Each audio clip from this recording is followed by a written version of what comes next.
దేవుడు అనగా రెండవ భాగం మనం ఆలోచన చేయగలిగితే మరణకరమైన పాపం ఏది, దీని గురించి మనం విశ్లేషించాలి. మరణకరమైన పాపం ఏది? జనరల్గా ఎక్కువగా బహిరంగ సభలలో కావచ్చు, మందిరాల్లో కావచ్చు, పాపము అనే పదమే మనకి ఎక్కువగా నిలబడుతుంది. పాపము పాపము పాపం. మొట్టమొదటిసారిగా మన బైబిల్లో యూనివర్సిటీలో మరి మన ఆత్మీయ తండ్రి గారి సందేశాలలో వినబడిన ఒక పదమే మరణకరమైన పాపము, మరణకరము కాని పాపం. నిజంగా ఆ మాట చదువుకున్నప్పుడు అంటే పాపాలలో కూడా మరణకరమైనది, మరణకరము కానివి ఉన్నాయా అని ఒక ఆలోచన రావడం. ఒకసారి ఆ మాట మనం బైబిల్లో చదువుకుందాం. యోహాను గారు రాసినటువంటి పత్రిక మనం చూడగలిగితే, యోహాను గారు రాసినటువంటి పత్రిక 5వ అధ్యాయము 16వ వచనాన్ని చదువుకుందాం. 5వ అధ్యాయము 16వ వచనం.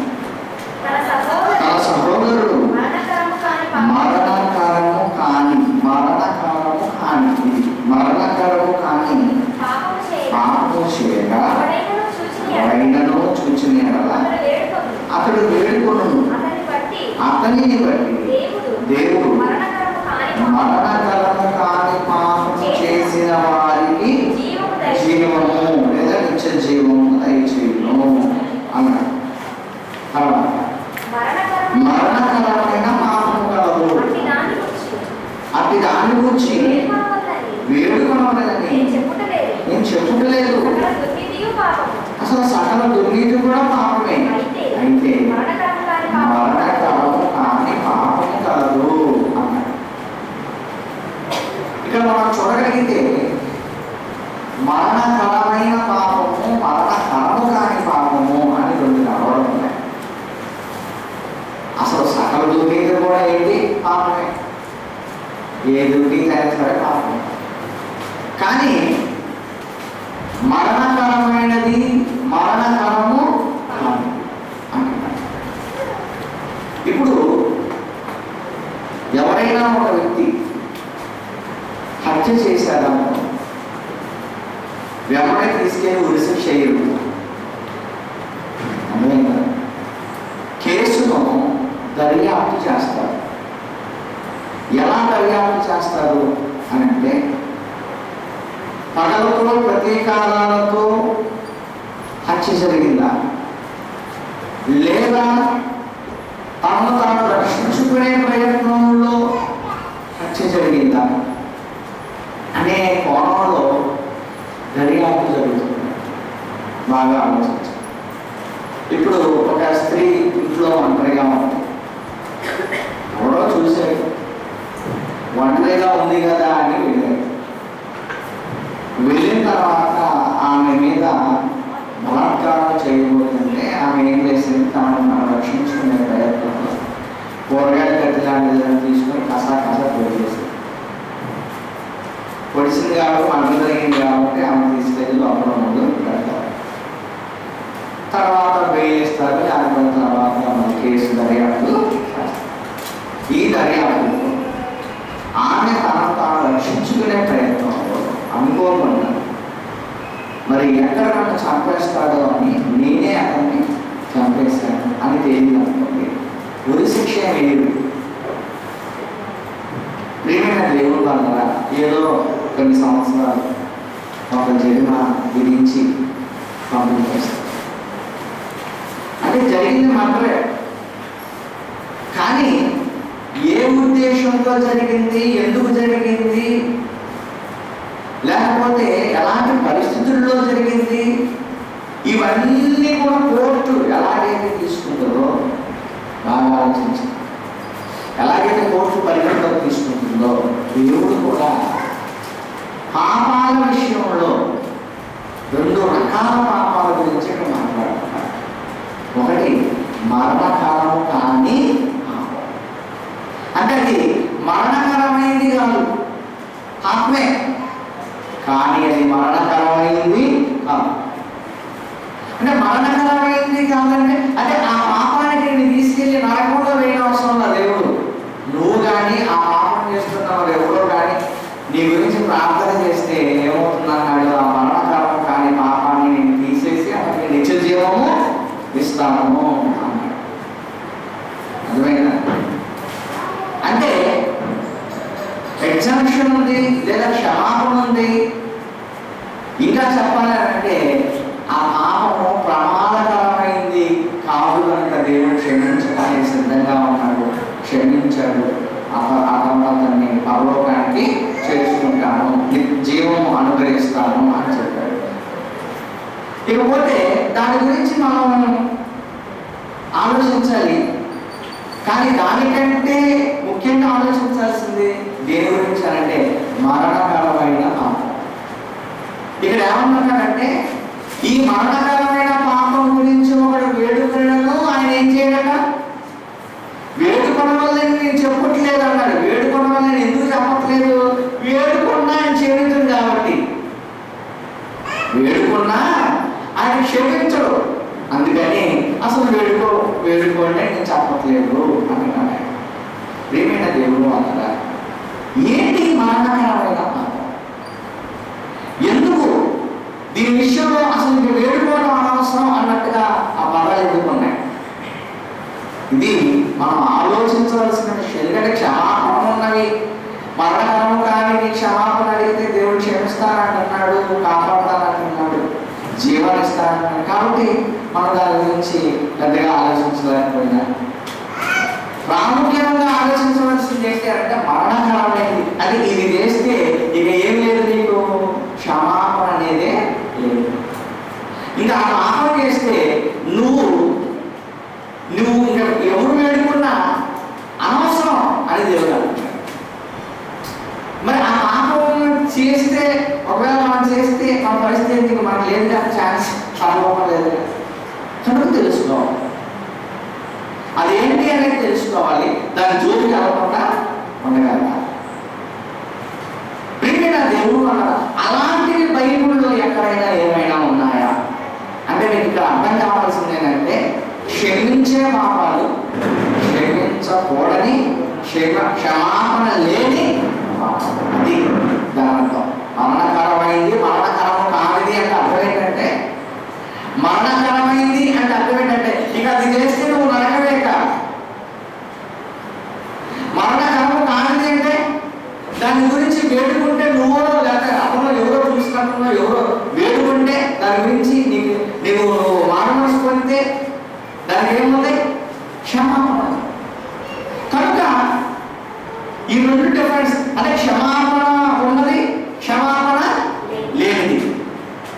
మరి యేసుక్రీస్తు ఈ లోకానికి వచ్చారు, ఏమన్నాడు యేసుక్రీస్తు? ప్రతి పాపిని ఆయన ఏం చేస్తాడు, రక్షిస్తాను. అవునా? ప్రతి పాపము ఆయన రక్తము ప్రతి పాపం నుండి మనకు విడుదల చేస్తాడు. ప్రతి పాపం అన్నాడు. మరి ప్రతి పాపం కడిగేస్తుందని యేసు ప్రభువు చెప్పినప్పుడు మళ్ళీ క్షమాపణ లేని పాపం ఏంటి, మరణకరమైన పాపం ఏంటి ఆలోచన. యేసుక్రీస్తు వారి రక్తము ప్రతి పాపం నుండి మనకు విడుదల కలుగు చేస్తుంది, ప్రతి పాపం నుండి మనల్ని రక్షిస్తుంది. ప్రతి పాపం నుండి నువ్వు ఏ పాపం చేసినా, ఎంతమందిని చంపేసినా, నువ్వు మనసు మార్చుకుంటే, నిజంగా యథార్థంగా మనసు మార్చుకుంటే, ప్రభు పాదాల దగ్గర వచ్చి క్షమాపణ పెడితే కోర్టు క్షమించకపోయినా ఆయన మాత్రం నిన్ను క్షమిస్తాడు. అది నువ్వు మనసు మారితే. కనుక ఇలాంటి ఒక పరిస్థితి ఉన్నప్పుడు మళ్ళీ క్షమాపణ లేనిది అంటున్నాడు, మరణకరమైనది అంటున్నాడు, దాని గురించి వేడుకోవద్దు అంటున్నాడు. ఏంటి ఇంత భయంకరమైన పాపాలు కూడా ఉన్నాయా అని మనం ఆలోచించుకోవాల్సిన అవసరం ఆలోచించేద్దాం. కాబట్టి యోహాను సువార్త మనం చూడగలిగితే యోహాను సువార్త 17వ అధ్యాయము అధ్యాయము కాబట్టి 15వ అధ్యాయము 22వ వచనాన్ని ఒకసారి చదువుకుందాం. చాలా జాగ్రత్తగా వినాలి. ఎందుకంటే ఇక్కడ ఎలక్ట్రికల్ ఏమనుకో అది కావాలని చేసేసామనుకోండి, ఆ పాప కాస్త చేసామనుకోండి, మనకేముండదు చెప్పండి. ఇక నీ గురించి ఎవరు ప్రార్థన చేసినా ఏంటంటే నువ్వు చేసుకున్నాయంలో ఎవరు చేసినా కనుక ఇక్కడ చాలా జాగ్రత్తగా ఉంటారు. ఓకే, 22 వచ్చిన నేను వచ్చి వారిని బోధింపకుండిన ఎడల వారికి పాపము లేకపోవును. ఇప్పుడైతే వారి పాపమునకు విషయం లేదు.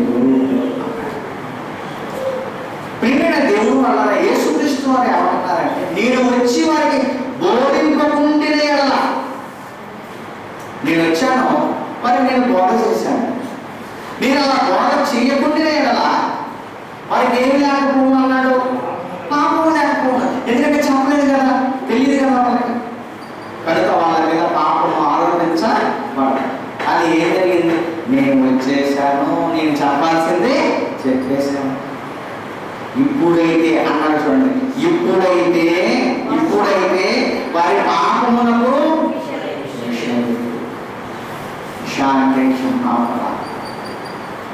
అర్థమైందండి. అంటే విషయం లేదిక వాళ్ళ పాపానికి విషయం లేదు. ఎందుకంటే నేను బోధించేశాను వాళ్ళు విన్నారు, నేను బోధించాను వాళ్ళు విన్నారు. విన్న తర్వాత ఆ బోధకు లక్ష్య పెట్టని వారు, విన్న తర్వాత ఆ బోధలో లేని వారు వారు చేసిన పాపానికి, అది పాపం అంటున్నాడు దేవుడు, అది పాపం. నేను చెప్పిన తర్వాత కూడా వాళ్ళు వినలేదు కనుక అది పాపం అంటాడు. ఆ పాపానికి ఏం లేదంటున్నాడు, విషయం లేదు, క్షమాపణ లేదు అని. ఏమైనా దేవుడు వల్ల అంటే యేసుక్రీస్తు వారి బోధను, ఆయన చెప్పినటువంటి మాటలను, దేవుడు మనకి ఏదైతే చెప్పాడో బైబిల్లో వాటిని, అపోస్తలుల బోధను, యేసుక్రీస్తు వారు చెప్పినటువంటి బోధను మనం ఎప్పుడైతే లక్ష్య పెట్టామో, అంటే నిర్లక్ష్య పెడతామో, ఆ బోధన పట్టించుకోమో, అది మన చెవిన పడిన తర్వాత మనం మీరిపోయి మనకి ఇష్టం వచ్చినట్టుగా మనం బ్రతుకుతామో, ఆ బ్రతుకు ఎలాంటి స్థితిలోకి నేను తీసుకెళ్ళిపోతుంది, ఆ పాపం నేను ఎలాంటి పని చేయిస్తుంది అని అంటే, ఇక ఆ పాపం వల్ల నువ్వు చేస్తున్న ఆ పాపం వల్ల నీకు ఏమి లేదంటున్నాడు, క్షమాపణ లేదు. ఆ రోజు మొదటి శతాబ్దంలో యేసుక్రీస్తు వారి అంటే ఎంత గొప్పవాడండి ఆయన, ప్రవక్తలందరికంటే గొప్పవాడు, మోషే కంటే గొప్పవాడు, ఏలియా కంటే గొప్పవాడు, ఇర్మియా కంటే గొప్పవాడు, ప్రవక్తలందరికంటే గొప్పవాడు. అందుకే యేసుక్రీస్తు వారు అన్నమాట కదా, చాలా సందర్భాలు ఆయన అన్నమాట తెలుసా, యోనా కంటే గొప్పవాడు ఇక్కడ ఉన్నాడు అంటాడు, సొలొమోను కంటే గొప్పవాడు ఇక్కడ ఉన్నాడు అంటాడు. అదే మీ తండ్రి అయిన అబ్రహాము నా గురించి నా దినము చూస్తానని ఎదురు చూశాడు అని అంటాడు. ఇలా దావీదు, నేను దావీదు కుమారుడు అని మీరు అంటున్నారు, దావీదే ఒక ప్రభు అన్నాడు అని అంటాడు. అంటే ఎంత గొప్పవాడండి యేసుక్రీస్తున్నారు, ఎంత గొప్పవాడు. ఒక మహాప్రవక్త భూమి మీద ఉండేది ఎంతో గౌరవించేటువంటి పరిస్థితులు, ప్రవక్తల కంటే గొప్పవాడు, ప్రవక్తలు అందరూ కలిగితే ఎంత గొప్పవాడు, అంత గొప్పవాడు యేసుక్రీస్తువారు. అలాంటి ఆయన భూమి మీదకి వచ్చి చెబుతుంటే వినలేదట. ఏం చేయాలి? నేను వచ్చి చెప్పినా మీరు వెళ్ళలేదు అనుకోండి, వెళ్ళలేను. జైశాలి గారే వచ్చాడు అనుకోండి, అయినా వెళ్ళలేదు అనుకో, ఏం చేస్తాడు ఆయన, సీట్ అన్నాడు. మేము ప్రిన్సిపాల్స్ అండి మాట చెప్తాం, మేము వెళ్ళలేదు.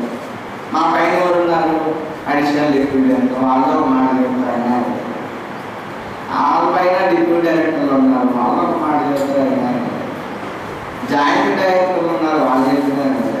ఇప్పుడు డైరెక్టర్ గారికి చెప్పినా నేను ఏం చేయాలి?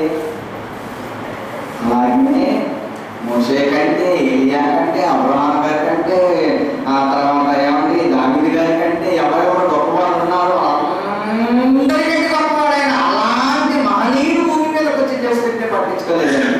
అందుకే ఆయన ప్రతిసారి చెప్పే మాట, ఒరే నాయన నేను సొలొమోను కంటే గొప్ప, ఆ సొలొమోను జ్ఞానాన్ని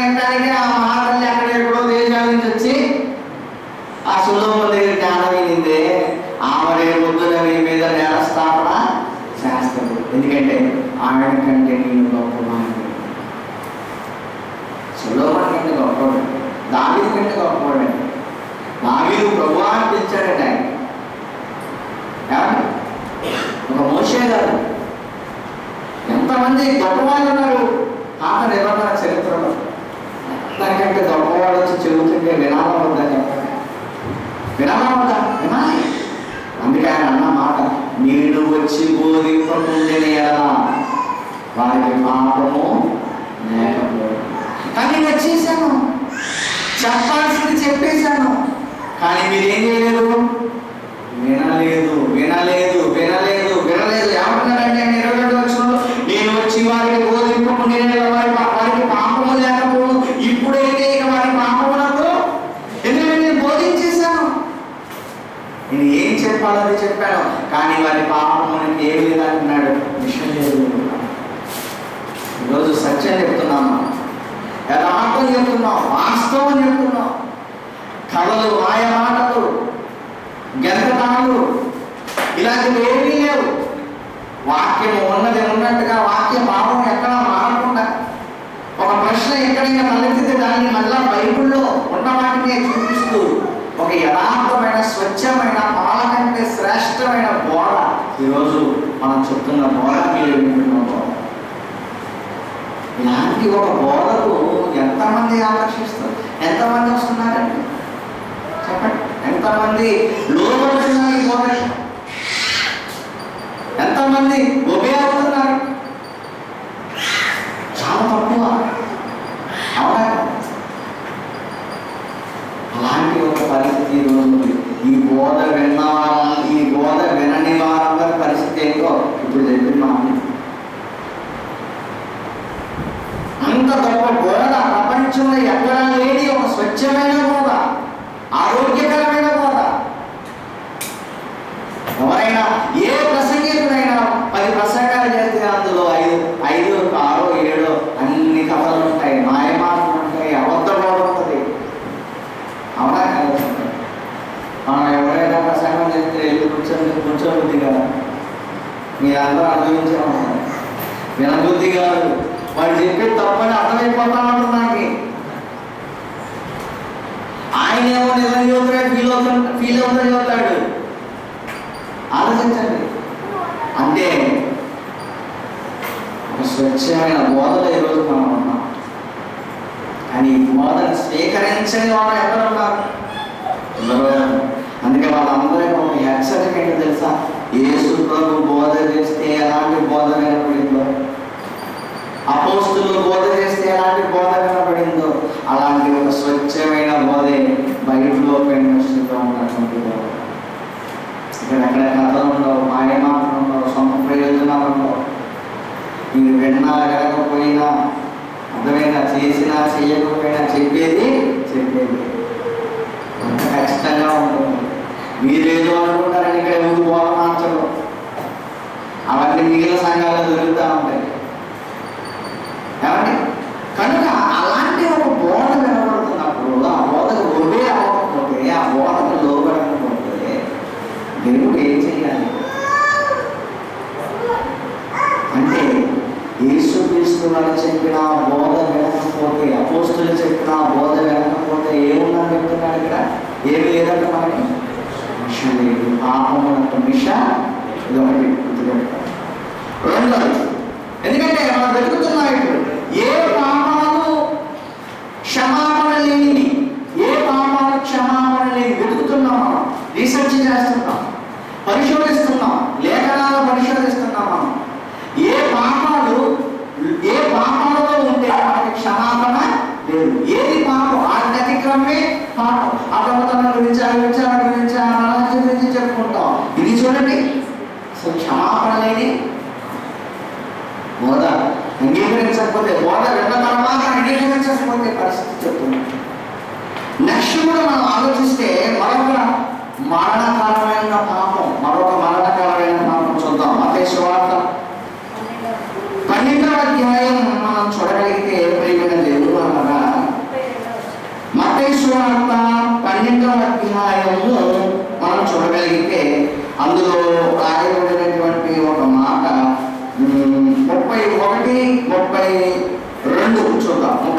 1:32 చూద్దాం. కాబట్టి నేను మీతో చెప్పుకునేదేమనగా మనుషులు చేయు ప్రతి పాపం, మనుషులు చేసే ప్రతి పాపం, అందుకే ఆయన ఒకడు ప్రతి పాపము నుండి యేసు రక్తము మనం ఏం చేస్తుంది? పవిత్రులుగా చేస్తుంది. అంటే మనుషులు చేసే ప్రతి పాపం, అది ఏ పాపమైనా సరే యేసు రక్తం ఏం చేస్తుంది? కాపాడుతుంది, అందులో నుంచి బయటపడేస్తుంది. ప్రతి పాపమును దోషణయు వారికి క్షమింపబడును గాని ఆత్మ విషయమైన దోషణకు పాప క్షమాపణ లేదు అన్నాడు. పాప క్షమాపణ లేదు అంటే అర్థం ఏంటి? ఇది మరణకరమైన పాపం, మరణకరమైన పాపం. ఆ తర్వాత ఏమంటున్నారు? మనుష్య కుమారునికి, ఇంకా ఆత్మ విషయమైన దోషానికి అర్థం కాదేమో అని, మనుష్య కుమారునికి విరోధముగా మాట్లాడు వానికి పాప క్షమాపణ కలదు కానీ పరిశుద్ధాత్మ విరోధముగా మాట్లాడు వానికి ఈ యుగమందైనను రాబోయే యుగమందైనను పాప క్షమాపణ లేదు. అంటే ఇదే పాపం మరణకరమైన. ఎందుకని చెప్పగలం? క్షమాపణ లేదంటాడు కనుక. ఇప్పుడు మనం దీని గురించి ఆలోచన చేద్దాం. పరిశుద్ధాత్మకు వ్యతిరేకంగా మాట్లాడటం ఏంటి? అసలు ఎందుకు ఈ పదాన్ని ఉపయోగించాడు ఇక్కడ? ఒకసారి కిందకి వెళ్ళి మనం ఆలోచన చేద్దాం. 22వ వచనం చూడండి. అప్పుడు దైవం పడిన గుడ్డివాడు మోగవాడు కూడా ఆయన ఎదురు తీయబడను, ఆయన వాడిని స్వస్థపరిచినందున ఆ మోగవాడు మాట్లాడే శక్తియు చూపును గలవాడాయను. అందుకు ప్రజలందరూ విషయమేముంది, ఈయన దావీదు కుమారుడు కాడా అని చెప్పుకొనిచుండిరి.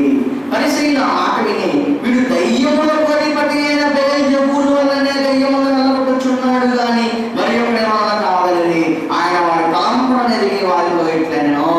ఈ పరిసయ్యులు ఉన్నారే, యేసుక్రీస్తు వారు దయ్యాన్ని వెళ్ళగొట్టేసి అతనిలో ఉన్నటువంటి ఆ బలహీనతను తీసివేశాడు.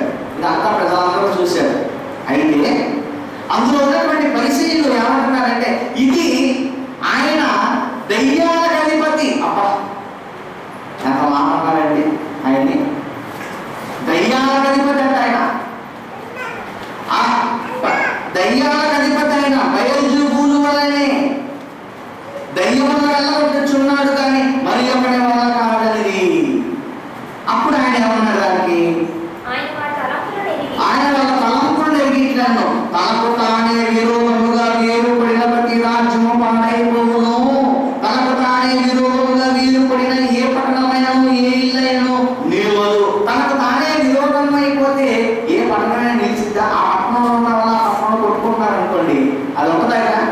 ఆ ఇంట్లో ఉన్న వాళ్ళే ఆ ఇంట్లో కొట్టేసుకుంటారు అనుకోండి, ఆ ఇల్లు నిలిచిద్దా? ఏదైనా ఒక రాజ్యం, ఆ రాజ్యంలోనే లోపల లోపల లోపల రాజకీయాలు ఎక్కువైపోయి మరి భయంకరమైన పరిస్థితులకు వెళ్ళిపోతే ఆ రాజ్యం నిలిచిద్దా? ఇప్పుడు మరి నేను దయ్యాలు పట్టిన వాడిని లేదా నేను దయ్యాలకు అధిపతిని అయితే లోపల దయ్యాలు ఎందుకు తీసేస్తా? నేను ఇంకా నాకు ఏదైనా అవకాశం ఉంటే నాకు పంపించేవాడిని, అవునా కదా? అదే ఆయన అక్కడ అంది, నేను దయ్యాలకు అధిపతిని అయితే దయ్యాలు ఎందుకు వెళ్ళబడతాను రా, వెరిబాదులో రావా? ఒక రాజ్యం ఆ రాజ్యానికి విరోధం కాదు, ఒక ఇల్లు ఆ ఇంటికి విరోధం కాదు. అలా విరోధం అయితే ఆ ఇల్లు నిలవదు, ఆ పట్టణం నిలవదు, ఆ రాజ్యం నిలవదు. ఆ దయ్యాలకి అధిపతిని నేనే అయితే ఆ దయ్యాలు ఎందుకు ఉంటారు? ఎందుకు వాడిలో నుంచి బయటకు పంపించేస్తారు? మీకు అసలు అర్థం కాదు. మైండ్ పని చేయట్లేదు మీకు అన్నాడు. అని ఆయన ఏమంటున్నాడు చూడండి. అని ఆయన ఏమంటున్నాడు 26వ వచనంలో, సాతాను వెళ్ళగొట్టిన తనకు తానే విరోధంగా వేరుపడును. అట్లయితే మన రాజ్యం ఎలా నిలుచున్న సాతాన్ని ఎలా వెళ్ళగొట్టేస్తుంది? యేసుక్రీస్తు వారు ఒక మాట చెప్పారు, ఏమని? ఒక ఇల్లు బాగా శుభ్రంగా ఊడ్చేస్తుంది, అందులో నుంచి అపవిత్రాత్మ వెళ్ళిపోయింది, అది నీరులో నుంచి చెట్టుకి వెళ్ళిపోయింది. మళ్ళీ వచ్చేసరికి అదంతా శుభ్రంగా మొత్తం చేసి, బాబాయ్ వీడు ఎక్కడితో వెళ్ళిపోయినట్టున్నాడు, వాటికంతా శుభ్రం చేసుకున్నట్టున్నాడు మొత్తానికి, ఇప్పుడు నా స్టెప్ సరిపోదు అని ఏం చేసిందంట దయ్యం? అపవిత్రాత్మ ఏం చేసింది? వాడికంటే మరి చట్టమైన 7 అపవిత్రాత్మని మాకు నాకు బలం కావాలి, మొబైల్ తీసుకోరండి. అర్థమైందా? వాడు శుభ్రం ఉన్నాడు. ఇప్పుడు నా టాలెంట్ వాడికి నా టాలెంట్ ఏంటో తెలిసిపోయింది. ఇప్పుడు నేనేమేం చేయగలను వాడికి తెలిసిపోయింది, మొత్తం శుభ్రం చేసుకున్నాడు. ఇప్పుడు నాకంటే చెడ్డవాళ్ళు మీరు కూడా వచ్చి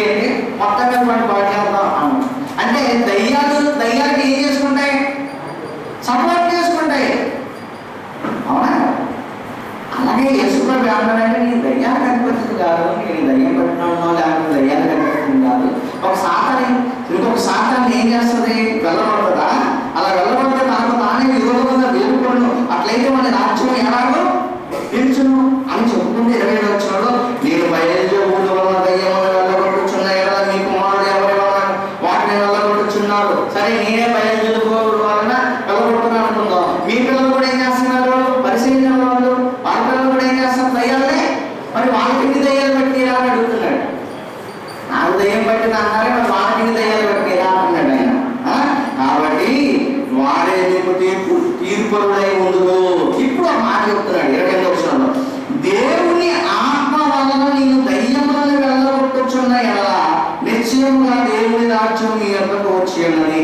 ఒకడు మొదట బలవంతుని బంధింపని ఎడల ఎలాగో ఆ బలవంతుని ఇంటిలోకి వచ్చి అతని సామాగ్రి దోచుకొనగలడు, అట్లు బంధించిన వాని ఇల్లు దోచుకొనును. నా పక్షంలో నుండని వాడు నాకు విరోధి, నాతో కలిసి సమకూర్చని వాడు చెదరగొట్టువాడు. కాబట్టి నేను నీతో చెప్పుకున్నది ఏమనగా మనుషులు చేయు ప్రతి పాపము దోషులకు వారికి క్షమాపణ క్షమించకూడదు, కానీ ఆత్మ విషయమైన దోషులకు పాప క్షమాపణ లేదు అన్నాడు. అంటే ఇక్కడ దీని అర్థం ఏంటంటే, ఇది దేవుని ఆత్మ వల్ల నేను చేశాను. నేను ఎలా చేశాను? దేవుని ఆత్మ వల్ల చేశాను. ఇప్పుడు దేవుని ఆత్మ వల్ల జరిగిన ఈ కార్యాన్ని మీరేమంటున్నారు? దయ్యం వల్ల చేశారు అంటున్నారు. అప్పుడు ఆయన పాయింట్లోకి వచ్చాడు. వచ్చి నేను దేవుని ఆత్మ వల్ల నేను చేస్తే దయ్యం ఆత్మ వల్ల నేను చేశానని మీరు అంటున్నారు కనుక ఇప్పుడు మీరు ఎవరిని దూషించినట్టు? నన్ను కాదు. మీరు ఎవరిని దూషించినట్టు? నాలో ఉన్న పరిశుద్ధాత్మను దూషించారు. అప్పుడు ఆయన నన్నేమైనా అన్నా క్షమాపణ ఉంది, కానీ ఆత్మ ద్వారా జరిగించిన క్రియలు చెడ్డబడి కానీ వాటిని దూషించినా కానీ వాటికి ఏమి లేదు, ఆ పాపానికి ఏమి లేదు అన్నాడు, క్షమాపణ లేదు.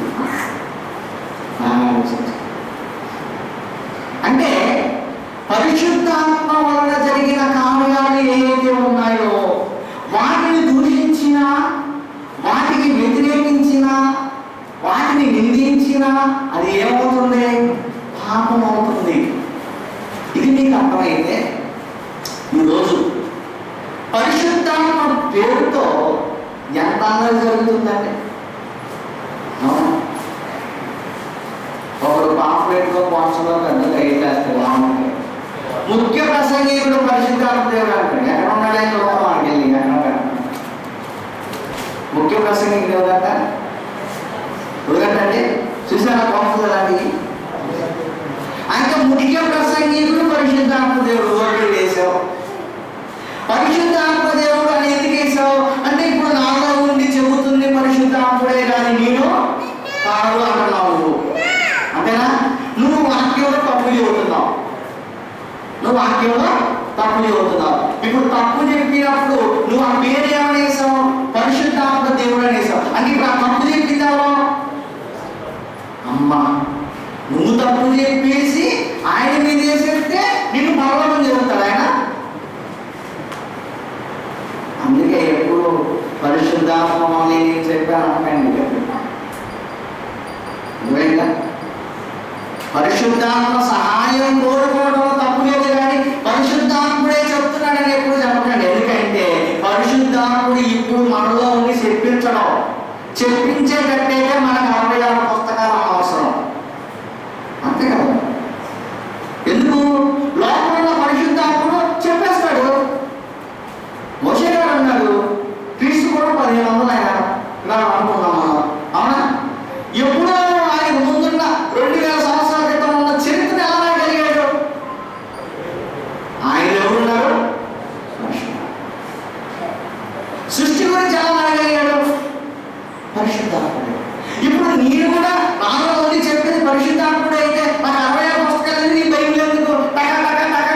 అసలు బైబిల్లో ఎక్కడ ఏ వచ్చినా ఉందో మొత్తం అంతా నాకు వచ్చేసింది. ముక్కు పెట్టుకుని అవసరం లేదు, రాసుకోవడం అవసరం లేదు, నీ బైబిల్ కూడా అవసరం లేదు నాకు. ఆలోచించాను. అంటే నువ్వు అక్కడ ఏం చేస్తున్నావు? ముఖ్య ప్రసంగీకుడు పరిశుద్ధాత్మ దేవుడిని వేశావంటే నువ్వు ఒక తప్పుడు బోధ చేస్తే ఆ తప్పుడు బోధ చేసింది నేను కాదు, పరిశుద్ధాత్మ దేవుడి మీద నెట్టేస్తావు. నెట్టేస్తే ఆయన ఎలా ఊరుకుంటాడు? ఆత్మ విషయమైన దోషణకి ఏమి లేదు, క్షమాపణ.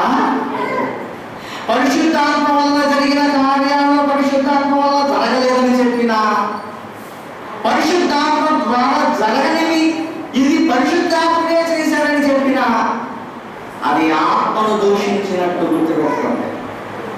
పరిశుద్ధాత్మను దూషించినట్టు. ఇంకా చెప్పాలంటే బైబిల్ రాయబడింది పరిశుద్ధాత్మ ప్రేరేపణ వలన. అవునా? బైబిల్ రాయబడింది ఎవరి ప్రేరేపణ వలనండి? ఆత్మ మూలముగా రాసింది ఉంటుంది పరిశుద్ధాత్మ ప్రేరేపణ.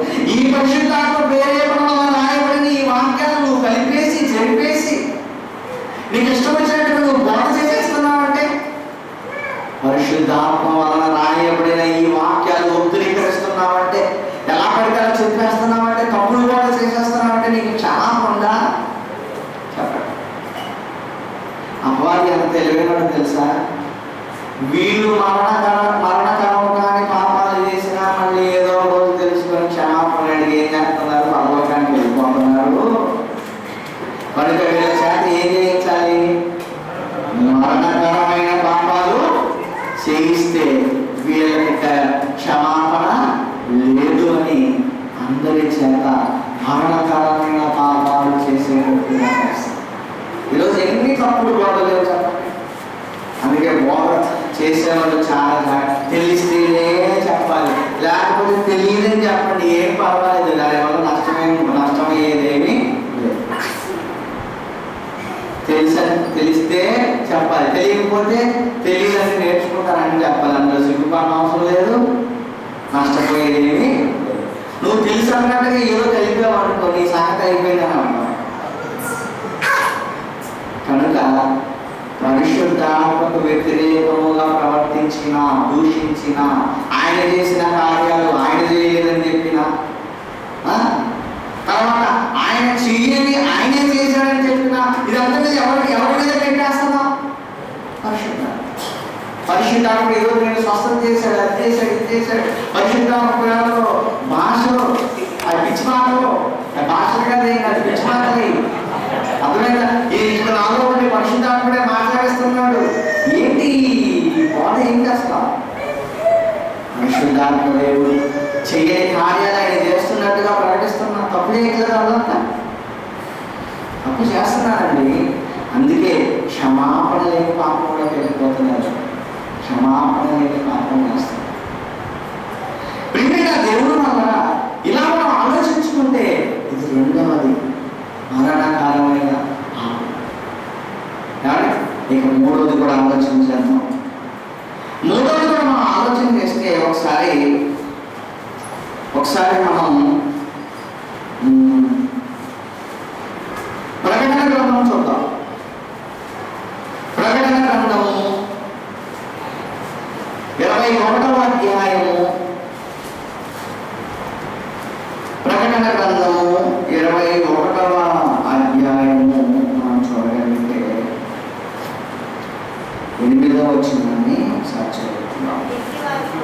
అమ్మా, పిరికి వారును, అవిశ్వాసులను, అసహ్యులను, నరహంతకులను, వ్యభిచారులను, మాంత్రికులను, విగ్రహారాధికులను, అబద్ధికులందరూ అగ్నిగంధకములో మండు గొండములో పాడుకొనుదురు. ఇది రెండవ అంటే పాపాలు. మరి వీటిని క్షమిస్తా అన్నాడు కదా. నువ్వు ఏ పాపం చేసినా దేవుడు ఏమన్నాడు? క్షమిస్తాను. మరి ఇవి ఉన్నవారు అగ్నిగుండంలో పడతారు అని అంటున్నాడు ఏంటి? అంటే క్రీస్తును కూడా చేస్తే అగ్నిగుండం కూడా క్రీస్తున్నారు చేసేయచ్చా? కొన్ని నమ్మకం ఇది అక్కడ ఏమన్నా ఇది నమ్మకం నమ్మిన కానీ చెప్పండి. అక్కడ ఏమైనా ఉందా? ఇది నమ్మడం వాళ్ళకి యేసుప్రభు నమ్మకుండా చేసిన వాళ్ళకి, యేసుప్రభు నమ్మి చేసిన వారికి లేదు, యేసు ప్రభు నమ్మకుండా చేసిన వారికి ఉంది అని ఉంది అక్కడ. ఏముంది అక్కడ? ఎవరైతే తిరిగివారో అది నువ్వు నమ్మినా నమ్మకం, ఎవరైతే వ్యభిచారులో అది నువ్వు నమ్మినా నమ్మకం, ఎవరైతే విగ్రహారాధికులో అది క్రైస్తవులో లేదా విగ్రహారాధన ఉంది ఉంది, ఎవరైతే విగ్రహారాధికులో అది నువ్వు నమ్మినా నమ్మకపోయి అసలు నీలో నువ్వు ఉంటే నువ్వు ఎక్కడికి వెళ్ళిపోతా ఉన్నాడు? అగ్నిగుండంలో అన్నాడు. అగ్నిగుండంలో అన్నాడు. మరి క్షమాపణ ఎక్కడ మనకి? క్షమిస్తాను అన్నాడు కదండి. ప్రతి పాపము నుండి ఆయన ఏం చేస్తానన్నాడు? క్షమిస్తాను. మరి ప్రతి పాపము నుండి క్షమిస్తాను ఆయన. మళ్ళీ చివరి ఆ లిస్ట్ ఏంటి? ఆ లిస్ట్ ఏంటంటే నువ్వు మారాలని లోపలికి వచ్చావు కానీ నువ్వు మారలేదు. అర్థమైందా? మారాలని వచ్చి సంఘంలో చేర్చబడ్డావు కానీ ఆ తర్వాత అప్పుడు మారావు కానీ నీ మనసు స్థిరంగా లేదు. మళ్ళీ పాత వాటిలో నువ్వు పడిపోయావు. నీ ముగింపు కన్నా నువ్వు వాటిల్లో ఉంటే మాత్రం నువ్వు మారినా, నువ్వు మారాలని నువ్వు చెప్పుకున్నా, ప్రభువును నమ్మినా నువ్వు వెళ్ళేది అగ్నిగుండాలి. అంటే దీని అర్థం ఏంటంటే మరణకరము కాని పాపము కూడా ఆ పాపంలో కంటిన్యూగా ఉంటే అది కాస్త ఏమవుతుందో తెలుసా? మరణకరమైన పాపముగా. అందుకే బుద్ధిపూర్వకమైన పాపము అన్నాడు దేవుడు. ఏ పాపం అన్నారు దాన్ని? బుద్ధిపూర్వకమైన పాపము అన్నాడు. ఈ బుద్ధిపూర్వకమైనటువంటి పాపములో ఉన్నవాడు క్షమాపణ లేదు, క్షమాపణ లేదు. ప్రియమైన దేవుని వల్ల ఒకసారి దాని గురించి మనం ఆలోచన చేస్తే పేతురు గారు రాసినటువంటి 2వ పత్రిక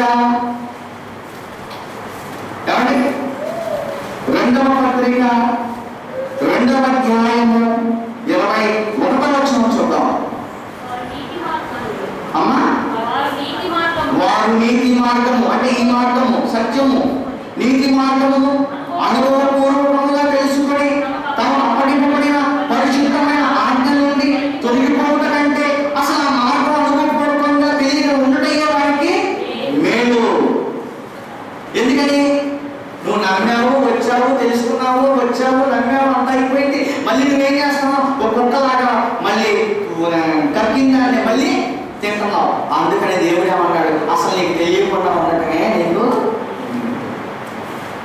ఆ తర్వాత హెబ్రీ పత్రిక ఇందాక చెప్పారమ్మా 10వ అధ్యాయము 26వ వచనం.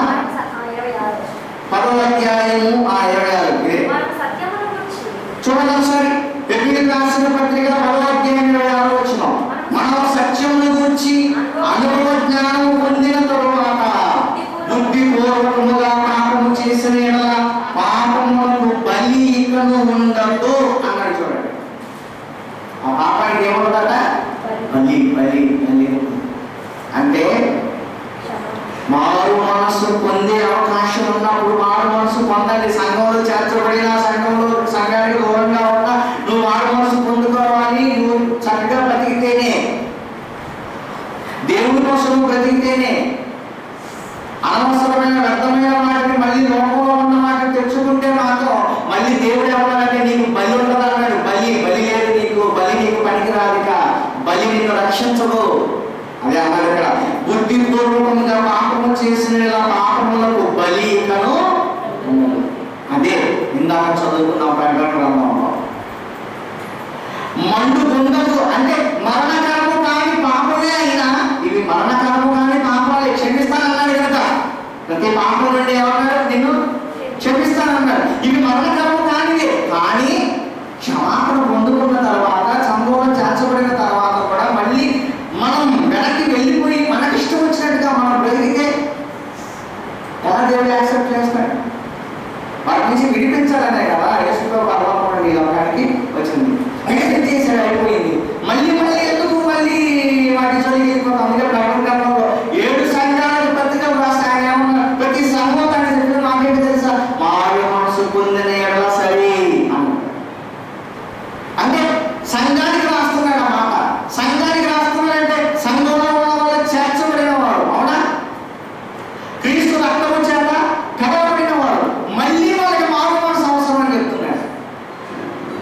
మళ్ళీ వాళ్ళకి ఏం చెప్తున్నాడు? మీరు సరిగ్గా మాట్లాడలేదు అబ్బాయి, నాటకాలు ఆడుతున్నారు నా దగ్గర. అర్థమైనా? నా దగ్గర కాదు మీ నాటకాలు, మార్చుకుంటేనే నా దగ్గరికి లేని అలా నేను ఉమ్మి వేదును అన్నాడు.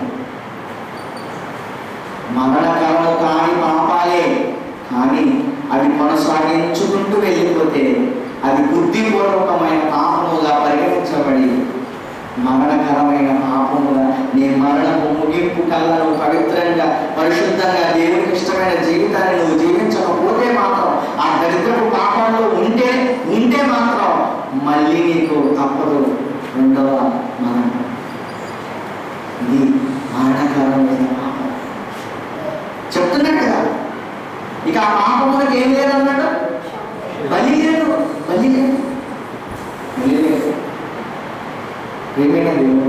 ఎన్ని చూసుకున్నాం మనం? బోధ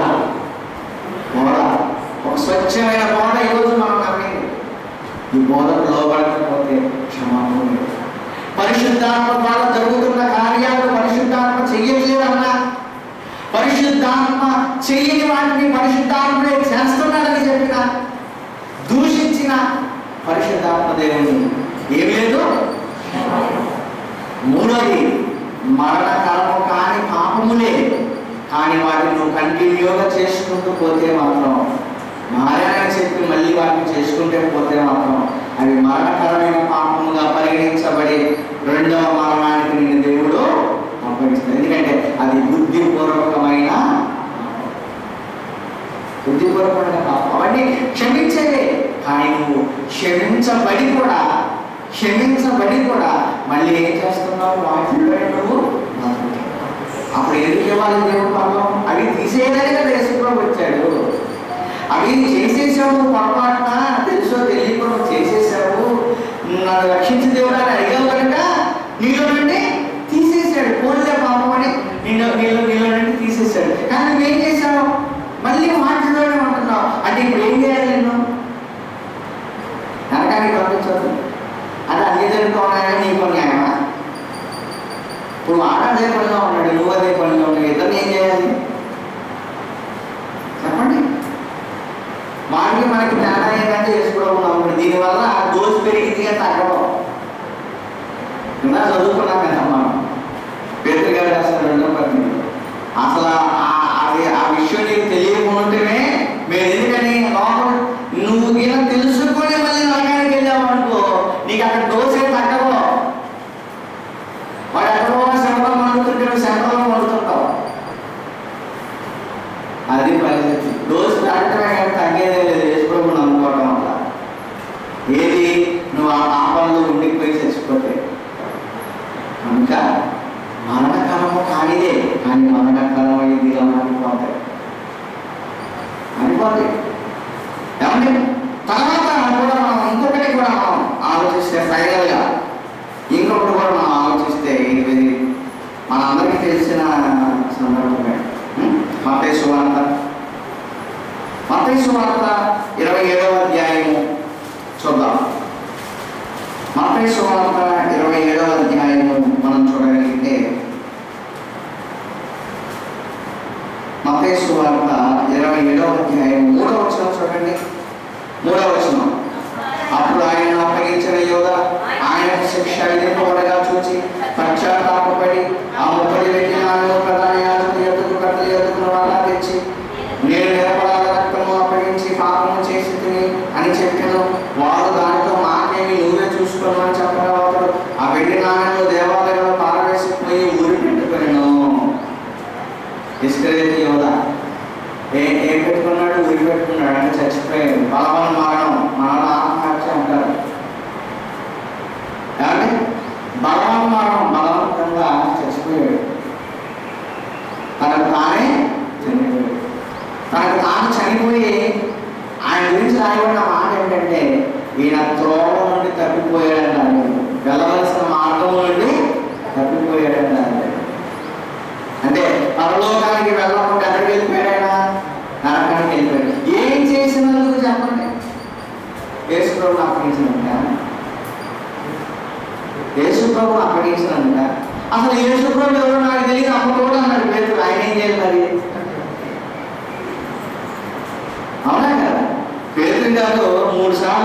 ఒకసారి కదా, రెండోసారి కదా, మూడు సార్లు అబద్ధపడి ఆయన ఎవడో తెలియదయ్యా, నన్ను వదిలేదయ్యా, మీకు నమస్కారం అయ్యా, అసలు ఆయన ఎప్పుడు చూడలేదయ్యా, మీరు ముట్టయ్యా అంటున్నాడు. ఆయన తోడు కూసింది. అవునా? ఇప్పుడు ఆయన ఏం చేయాలి చెప్పండి? అప్పగించిన ఆయనకి శిక్ష అని అంటే అసలు ఆయన ఎవరో తెలియదని ఆయన అబద్ధాలు అడిగాడు. ఆయన ఇద్దరు తప్పు చేసినట్టే కదా, తప్పే కదా, తప్పే. మరి ఈయన ఎందుకు నరకానికి వెళ్ళాడు? తప్పు చేసి పశ్చాత్తాప పడ్డాడే కానీ బ్రతకలేకపోయాడు.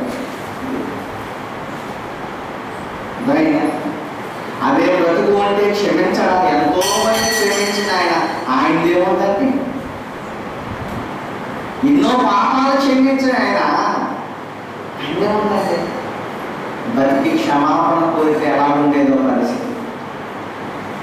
కానీ తనకు తాను ఏం చేసుకున్నాడు? పశ్చాత్తాపడ్డాడు. కానీ ఒక్కడే బాధపడ్డాడు, చెందాడు. ఎంత పశ్చాత్తాపడి ఊరేసుకుంటాడు, అంత పశ్చాత్తాపడ్డాడు. కానీ బతకాల్సింది. ఏమన్నా గురించి ప్రవచనాలు ఉందండి, అందుకే చచ్చిపోయిన అమ్మాకండి. ప్రవచనాలు ఎందుకు? ఈయన ఇలా చేస్తాడని ముందు రాయించాడు అంతే. ఆ రాయించాలని ఈయన చేయడు. అర్థమైనా? ప్రవచనం అనేది ఏంటి? భవిష్యత్తులో జరగబోయేది ముందుగా చెప్పారు అంతేగాని వీళ్ళు చెప్పారు కదని ఆయన చేయడు. అట్లా మీరు ఆలోచించుకోవాలి. కనుక ఆత్మహత్య అనే మనలో ఏదైతే అంటున్నారో, బలవన్నంలో అనేది ఏదైతే అంటున్నారో, ఇది మరణకరమైన పాపం. ఎందుకు చెప్పమంటారు? ఇంకా లేదుగా క్షమాపణ. కానీ ఉన్నావండి అడిగే క్షమాపణ అడుగుతావా? రామవంతుడు ఎన్నిసార్లు అడిగి ఉంటాడు. అవునా? అలాగే కాకుండా అడగడానికి ఎవరైనా అడుగుతాడు. లేదు కాబట్టి ఇంకా ఆడడం తప్పని జరగలేదని. అంటే ఈ సూసైడ్ ఏదైతే ఉందో ఇది మరణకాలం. అంటే నీకు ఇంకా క్షమాపణ అసలు ఇంకా అడగడానికి నువ్వు కూడా ఉన్నావు కదా. అది అడగడానికి నువ్వు కాస్త ఉన్నట్టే ఏమైనా సరే పశ్చాత్తాపడుతున్నాడు, బాధపడుతున్నాడు, అందరినీ క్షమించాను కదా, వీళ్ళు కూడా క్షమిద్దాం అని ఒక ఆలోచన. కానీ శరీరాన్ని వదిలి వెళ్ళిపోయాడు. ఇంకెలా క్షమాపణ ఉంటుంది చెప్పాలి. అందుకే క్షమాపణ లేదు కనుక ఇది కూడా మరణకరమైన ఆమె చెప్తున్నాను. ఒకటి బోధ, రెండు ఆత్మకు విరోధముగా మాట్లాడటం, మూడు పాపములో నిలిచి ఉండటం, నాలుగు ఆత్మహత్య లేదా బలవన్మరణం, నాలుగు క్షమాపణ. అందువైనా ఈ నాలుగులో మళ్ళీ తేడా చెప్పాను కదా, ఎంతవరకు ఏది వర్తిస్తుంది అని. కనుక వాటిని బట్టి మనం జాగ్రత్తగా ఉండాలి తప్ప యేసు ప్రభు రక్తం ఉంది కదా అని మనం నిర్లక్ష్యంగా బతికామనుకోండి, ఏమో అదే మరణకరమైన పాపంగా రేపొద్దున మనం నిశాంతి గంటలకు పరిశుద్ధాత్మకు వ్యతిరేకంగా ఎప్పుడు కూడా మనం దూషించడం కానీ ఎలా పడితే అలా మాట్లాడటం కానీ చదువుకో. ఎందుకంటే ఇంకా క్షమాపణ. సత్యం వినబడినప్పుడు లోబడాలి. ఎవరైనా సరే సత్యం వినబడినప్పుడు లోబడాలి. యేసు ప్రభు అంతటి మహానుభావుడు వచ్చి చెప్తే ఆ రోజు ఉన్నవాడు వాక్యము ఆయన మాట వినలేదు. అందరికంటే గొప్పవాడు ఆయన. అలాంటి గొప్పవాడు వచ్చి చెప్తే వెళ్ళలేదు. ఎలా ఉంటుంది చెప్పండి. అందుకే ఇక వారి పాపములకు మిష లేదు. కనుక దేవుడు వల్ల మరణకరమైన పాపం కలదు. ఈ భూమి మీద బ్రతికే చిన్న జీవిత కాలం. అలాగని మరణకరం కానీ బాబోదు ఏమని చెప్పట్లా. అర్థమైంది? అసలు సకల దుర్నీతి కూడా కనుక ఆ పాపానికి ఎంత దూరంగా ఉంటే అంత మంచిది. అది మరణకరమైనది కావచ్చు, మరణకరము కానిది చెప్పారా. మరణకరము కానిదే అయినా మళ్ళీ అది ఏమవుతుంది? నువ్వు కంటిన్యూ చేస్తే మరణకరమైనది అయిపోతుంది. ఎందుకంటే బుద్ధిపూర్వకమైన కనుక పాపం తీసేయడానికి వచ్చాడు. పాపం తీసేసుకొని మనం దేవుడి కోసం భూమి మీద ప్రార్థన ప్రేమ కలిగిన మా కన్న తండ్రి వందనాలు తెలియజేస్తున్నాం. మీ పిల్లలైన వారికి మీ మాటలు చెప్తున్నారు. మరణకాలమైన సకల దుర్నీతి కూడా పాపం, మరణకాలం కాని పాపము, మరణకరమైన పాపము అయితే మరణకాలం కాని పాపంలో ఉన్న కాపాడతాను. మరణకరమైనది పాపంలో ఉండేది మాత్రం మీకు ఆదరణ అవసరం లేదు. ఆ స్థితికి మేము ఎప్పుడు దిగజాలను. మీ ఇష్టాన్ని భూమి మీద నెరవేర్చే స్థితిలో మేము ఉండగలిగినట్టు సహాయం చేస్తాం. ఈ ప్రాంతంలో నిర్విరామం జరుగుతున్న లేఖనాల పరిశోధన కార్యక్రమాన్ని దీవించండి. ఎంతోమంది దైవ సేవలను నిర్వహించుకొని మరి ప్రతి నెల 2 పాఠాలు చెప్తున్నాను పిల్లలు జ్ఞాపకం చేసుకుంటారు. ఈ కార్యక్రమాల కోసం ఎవరెవరు కష్టపడుతున్నారో, ఆలోచిస్తున్నారో, ఖర్చు పెడుతున్నారో, పని చేస్తున్నారో మీకు తెలుసు. మనందరినీ జ్ఞాపకం చేసుకుంటారు. మరి ఈ చుట్టుపక్కల ప్రాంతాల్లో నమ్మకమైన పరిచర్య చేస్తున్నారు. ఎన్నో సంవత్సరాల నుంచి ఒక నమ్మకమైన పరిచర్య చేస్తున్నారు. మీకు మనం బెంజమిన్ గారిని జ్ఞాపకం చేసుకుంటాం. ఆయన దీవించండి. ఇంకా అనేక ప్రాంతాలకు మీ కుమారుడి సేవలను విస్తరింప చేయండి. అలాగే చర్యలు ప్యాటరేజ్ మీ పిల్లలు వచ్చిన వాళ్ళని వారు చేస్తున్న సేవను దీవించండి. ఈ కొబ్బరు ప్రాంతంలో మీ కుమారుడు రామమూర్తి గారు 2 లక్షల రూపాయలు వెచ్చించి ఈ అందమైన యొక్క భవనాన్ని కట్టించి ఇందులో మీ పని నిర్విరామంగా జరగడానికి ప్రణాళికలు సిద్ధం చేసి మీ కుమారుడు వృద్ధాప్యంలో పెద్ద వయసులో కష్టపడుతుంది. ఆయనకు తగిన ప్రతిఫలాన్ని ప్రసాదించుతుంది. ఆయనకున్న ఆసక్తి, ఆయనకున్న మీ పట్ల ఆయనకున్నటువంటి శ్రద్ధ ఇవన్నీ కూడా కనబడుతుంది. వాటన్నిటినీ జ్ఞాపకం చేసుకోండి. మీ కుమారుని వారి కుటుంబాన్ని జ్ఞాపకం చేసుకోండి. ఇక్కడికి వచ్చే ప్రతి ఒక్కరిని పేరు పేరునా జ్ఞాపకం చేసుకోండి. పరిచర్యను దీవించమని కోరుకుంటున్నాను. రాత్రి మంగళదాస్ నగరంలో జరగబోతున్న సభను కూడా విజయవంతం చేయమని కోరుకుంటున్నాను. యేసుక్రీస్తు వారి సర్వశక్తి కలిగినటువంటి నామములో ప్రార్థన అడుగుతున్నాము.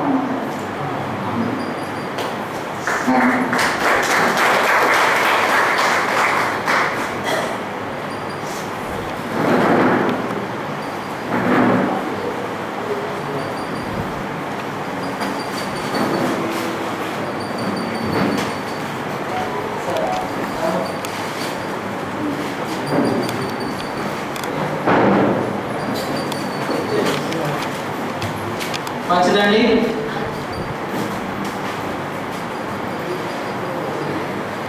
మరణకరమైన పాపాన్ని గురించి మరి అమూల్యమైన సందేశాన్ని మనకు అందించిన దైవజనులు college of Bible technology Mangaldas నగరం ప్రిన్సిపాల్ గారైన ఎం ప్రశాంత్ కుమార్ గారికి మనందరి తరఫున వందనాలు తెలియజేస్తున్నాం. తన మధ్య కొన్ని ప్రకటనలు ఉన్నాయండి. శ్రద్ధగా ఆలోచించి జ్ఞాపకం ఉంచుకోండి. The college of Bible technology Prathipadu వారు నిర్వహించు దేవుడు ఉన్నాడా, ఉంటే ఎందుకు నమ్మాలి అనే క్రైస్తవ విజ్ఞాన మహాసభ ఒకరోజు లేఖనాల పరిశోధన, ఒకరోజు క్రీస్తు సువార్త సభ తేదీ 2022 ఏప్రిల్ 28వ తేదీ గురువారం సాయంత్రం 6 గంటలకు, అనగా ఈ నెల వచ్చే గురువారం 28వ తేదీ సాయంత్రం 6:30 ఈ కాలేజ్ స్థలము the college of Bible technology Vattipadu రోడ్లో ప్రతిపాడు. ముఖ్య వాక్యోపదేశకులు దైవజనులు ఏ విజయరావు గారు, ఈఓయుఐ అడిషనల్ డిప్యూటీ డైరెక్టర్ గారు జగ్గయ్యపేట నుండి వస్తున్నారు.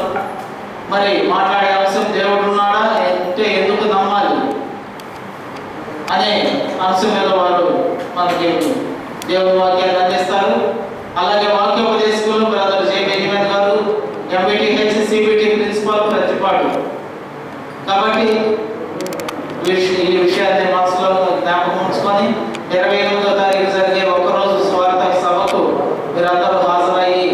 జయప్రదం చేయవలసిందిగా, మరి దేవుని వాక్యంలో బలపడవలసిందిగా ప్రభు పేరిట మనం చేస్తున్నాం.